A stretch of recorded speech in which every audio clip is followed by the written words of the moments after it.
We're just going to get straight into it today. So I've got some fodder body here. This is Credit Collection Greef Karga and a Bossk body. You can see I've already popped his arms and switched them over.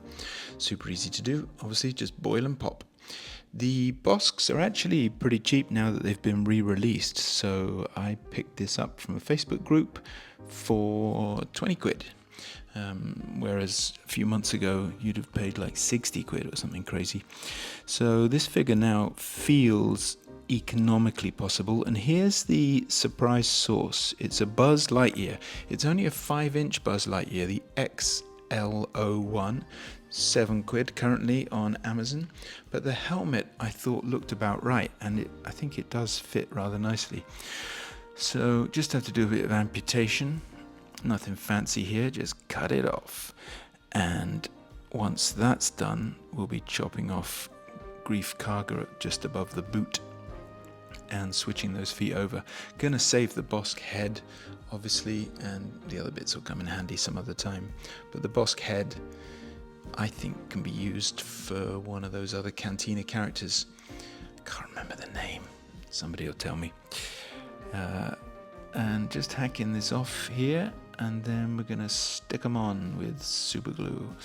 But the joint, I noticed, protruded a little bit, and I wanted to see if I could still have the articulation. So I'm just chiseling away at the ball joint. Is it ball joint? Well, the joint is in there.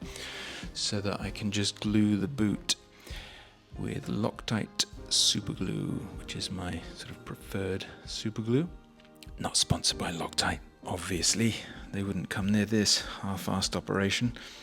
But there we go, just sticking them down, and rather than holding them in place, I've got better things to do. This is a quick custom. I'm gonna tape them in place. Also stops me super gluing my fingers to the figure for once. Next, I've masked up the Buzz Lightyear helmet and just cutting out around the window, the visory bit. So I'm gonna whip that off. Just means I don't splosh the paint all over the helmet. Crikey. And I'm just going to paint this with metallic Vallejo Air Black, and also be using a can of IPA to drink, obviously, because here I am customizing on a hot Thursday night. And just going to whack that around, really. There's nothing too artistically challenging about any of this custom. Just get it done. Slap the paint on there. Get it in. Pause for a swig of beer.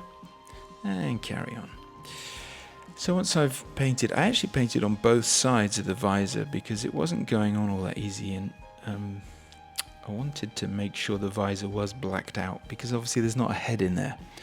I don't know. I haven't tried to see if this Buzz Lightyear helmet fits over the top of a Black Series face. I'm guessing for some heads it would fit. I'll have a look. If anyone's interested, ask me in the comments and I'll experiment for you. Next, I wanted to get this stencil thing off the top, and I was worried I was going to have to paint over, but I noticed, if I scratch away with the knife, look at this, it comes right off like a charm, which obviously then saves me either painting the entire helmet or trying to color match, which would have been really annoying because it's just slightly off white. So instead, just scratch this thing off, and then I'm ready for a little bit of paint on the top. So I noticed there's not many pictures of this guy, this spacer, which, by the way, I'm sure everyone knows already. The costume came from an episode of Doctor Who, so it was just a leftover astronaut costume. They stuck a helmet on him and stuck him in the background of the bar. And then, of course, it was kit bashed, the original kit bash, then for Empire. So it is the actual suit that goes through from Doctor Who to the first Star Wars through to Empire being used as Bossk. So I had no qualms at all about making no adjustments to the suit, which is why it transfers so nicely. Little dot on the top, which the spacer has. There's not many pictures of him because he's just sort of skulking around in the background. filling out the bar. Then I was mixing up, obviously matching the yellow. I tried to paint the yellow straight onto Greef Karga's forearm, but that obviously didn't work, just being too lazy. So got some Vallejo white primer out and then went again. And now I'm just matching these colours up. I think it's a sand yellow, nothing too complex. And just matching the colour, a few little touch-ups here and there. And it actually blends in pretty well, so that's nice and straightforward. And then there's a little bit of trim around Greef Karga's gloves. So this is the Credit Collection Greef Karga. I think it is anyway. I bought it as fodder, and I'm pretty sure that's what it is. So rather than paint out this red bit, it actually matched, coincidentally, the red around Bossk's neck piece here. So I'm just sort of tidying up that paint. The person who owned this body before me had some paint on the arm, which I had to sort of go over on the glove and whatnot anyway. So yeah, just touching up. And I got a bit of red on the arm, so to go back and touch that bit up.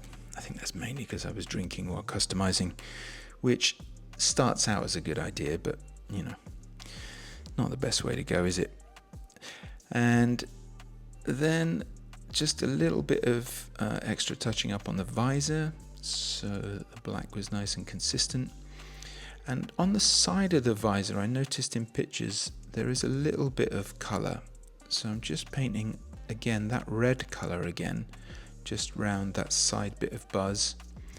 The side bit of buzzes, and the middle bit of what I'm painting here, where it's white now, I'm going to fill that in with a Sharpie in a second.